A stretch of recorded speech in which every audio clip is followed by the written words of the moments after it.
ಪಶುವೈದ್ಯೆ ಸಮೀಕ್ಷಾ ರೆಡ್ಡಿ ಸಾವಿಗೆ ಅಸಲಿ ಕಾರಣ ಏನು ಅನ್ನೋದು ಇನ್ನೂ ನಿಗೂಢವಾಗಿಯೇ ಉಳಿದಿದೆ. ಅಧಿಕಾರಿಗಳು ಒಂದೊಂದು ಹೇಳಿಕೆಯನ್ನ ನೀಡ್ತಾ ಇದ್ದು ಹತ್ತಾರು ಅನುಮಾನ ಮೂಡಿಸೋದಕ್ಕೆ ಶುರುವಾಗಿದೆ. ಡಾಕ್ಟರ್ ಮೆರಿನ್ ರಜದಲ್ಲಿ ಸೊ ಅದಕ್ಕೋಸ್ಕರ ಸಮೀಕ್ಷೆ ಅವರೇ ಅಟೆಂಡ್ ಮಾಡಿದ್ದಾರೆ. ಆದ್ರೆ ಅವ್ರ ಕಮ್ಯುನಿಕೇಶನ್ ಆಗಿದೆ, ಯಾಕಂದ್ರೆ ಕ್ಯಾಮ್ರಾ ಗೊತ್ತಿದ್ದು ಮೆರಿನ್ ಹೋಗಿದ್ದಾರೆ. ಯಾರು ತಪ್ಪಿತ ಕಂಡು ಬಂದ್ರೆ ಅವ್ರ ವಿರುದ್ಧ ಮುಲಾಜಿಲ್ಲದೆ ಕ್ರಮ ತಗೊಳ್ಳುತ್ತೆ. ಡಾಕ್ಟರ್ ಸಮೀಕ್ಷಾ ರೆಡ್ಡಿ ಸಾವಿಗೆ ಅಸಲಿ ಕಾರಣ ಯಾರು? 30 ಲಕ್ಷ ಪರಿಹಾರ ಕೊಟ್ಟು ಕೈ ತೊಳೆದುಕೊಳ್ತಾ ಸರ್ಕಾರ. ಪಶುವೈದ್ಯೆ ಸಮೀಕ್ಷಾ ಸಾವಿನ ಹಿಂದೆ ದಿನಕ್ಕೊಂದು ಅನುಮಾನಗಳು ಸೃಷ್ಟಿಯಾಗೋದಕ್ಕೆ ಶುರುವಾಗಿದೆ. ಸಾವಿಗೆ ಕಾರಣ ಯಾರು, ಸಾವಿನ ಹಿಂದಿನ ಅಸಲಿ ಕಾರಣ ಏನು ಅನ್ನೋ ಯಕ್ಷ ಪ್ರಶ್ನೆ ಹುಟ್ಕೊಂಡಿದೆ. ಯಾಕಂದ್ರೆ ಒಬ್ಬೊಬ್ಬ ಅಧಿಕಾರಿಗಳು ಒಂದೊಂದು ಹೇಳಿಕೆ ಕೊಟ್ಟು ಕೈ ತೊಳೆದುಕೊಳ್ತಿದ್ದಾರೆ. ಇನ್ನೊಂದು ಕಡೆ ಸರ್ಕಾರ ಕೂಡ 30 ಲಕ್ಷ ಪರಿಹಾರ ಕೊಟ್ಟು ಕೈ ತೊಳೆದುಕೊಳ್ತಾ ಅನ್ನೋ ಚರ್ಚೆ ಹುಟ್ಕೊಂಡಿದೆ. ಗುರುವಾರ ರಾತ್ರಿ ಪಿಜಿಯಲ್ಲಿದ್ದ ಸಮೀಕ್ಷಾ ರೆಡ್ಡಿಯನ್ನ ಮೃಗಾಲಯಕ್ಕೆ ಕರೆಸ್ಕೊಂಡಿದ್ರು. ಎಷ್ಟೊತ್ತಲ್ಲಿ ಹೆಣ್ಮಗಳು ಒಬ್ಳೇ ಹೋಗ್ತಾಳೆ ಅಂತ ಪಿಜಿ ಮಾಲೀಕರು ಕೂಡ ಇವರ ಜೊತೆ ಬಂದಿದ್ರು.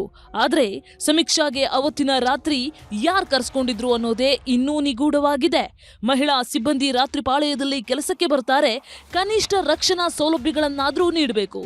ಆದ್ರಿಲ್ಲಿ ಯಾವ ರಕ್ಷಣಾ ಕಾರ್ಯಗಳನ್ನು ಕೈಗೊಂಡಿಲ್ಲ.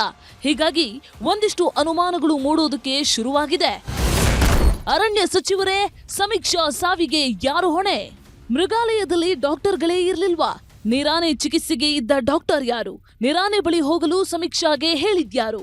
ಟ್ರೈನಿ ಡಾಕ್ಟರ್ಗೆ ನಿರಾನೆ ಬಳಿ ಹೋಗಲು ಬಿಟ್ಟಿದ್ಯಾರು? ಇಲಾಖೆಯ ಮಾರ್ಗಸೂಚಿಗಳು ಪಾಲನೆಯಾಗಿಲ್ವಾ? ಸಿಸಿಟಿವಿಗಳು ಇದ್ದರೂ ಸಾಕ್ಷಿಗಳು ಸಿಕ್ಕಿಲ್ವಾ? 30 ಲಕ್ಷ ಪರಿಹಾರ ಕೊಟ್ಟು ಸರ್ಕಾರ ಕೈ ತೊಳೆದುಕೊಳ್ತಾ ನಿರ್ಲಕ್ಷ್ಯ ಬೇಜವಾಬ್ದಾರಿ ತೋರಿದ ಅಧಿಕಾರಿಗಳ ವಿರುದ್ಧ ಕ್ರಮ ಇಲ್ವಾ? ಪ್ರತಿಭಾವಂತ ವೈದ್ಯೆಯ ಸಾವಿಗೆ ಹೊಣೆ ಯಾರು? ಇದು ಅರಣ್ಯ ಇಲಾಖೆಯೇ ಮಾಡಿದ ಕೊಲೆಯಲ್ವಾ ಅನ್ನೋ ಚರ್ಚೆ ಹುಟ್ಕೊಂಡಿದೆ. ಡಾಕ್ಟರ್ ಸಮೀಕ್ಷಾ ಅವರಿಗೆ ಸನ್ಕಾನ್ಯೂರ್ದು ಅಸೈನ್ಮೆಂಟ್ ಕೊಟ್ಟಿರೋದು ಡೈರೆಕ್ಷನ್ ವೆಟನರಿ ಆಫೀಸರ್ ಇಂದನೇ ಆಗಿದೆ. ಅದು ಅವರು ಸನ್ಕಾನ್ಯೂರ್ನ ಅಟೆಂಡ್ ಮಾಡಿ ಅಂತ. ಯಾಕಂದರೆ ಡಾಕ್ಟರ್ ಮೆರಿನ್ ರಜದಲ್ಲಿದ್ದರು. ಸೊ ಅದಕ್ಕೋಸ್ಕರ ಸಮೀಕ್ಷಾ ಅವರೇ ಅಟೆಂಡ್ ಮಾಡಿದ್ದಾರೆ. ರಾತ್ರಿ ಬರೋ ಕಾರಣ ಅದಿದೆ.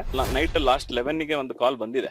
ನಾನು ಕಾಲ್ ಪಿಕ್ ಮಾಡಿಲ್ಲ, ಮಲಗಿದ್ದೆ, ಊರಲ್ಲಿದ್ದೆ, ಹಾಗಾಗಿ ನನಗೆ ಗೊತ್ತಾಗಿಲ್ಲ. ಆಮೇಲೆ ಕಾಲ್ ಮೆರಿನ್ ಡಾಕ್ಟರ್ಗೆ ಮಾಡಿದ್ದಾರೆ. ಇನ್ನೊಬ್ರು ಅವರ ಕೋಲಿಗ್ ಇದ್ರಲ್ಲ, ಅವರು ಶಿ ಮೈಟ್ ಹ್ಯಾವ್ ಗೈಡೆಡ್.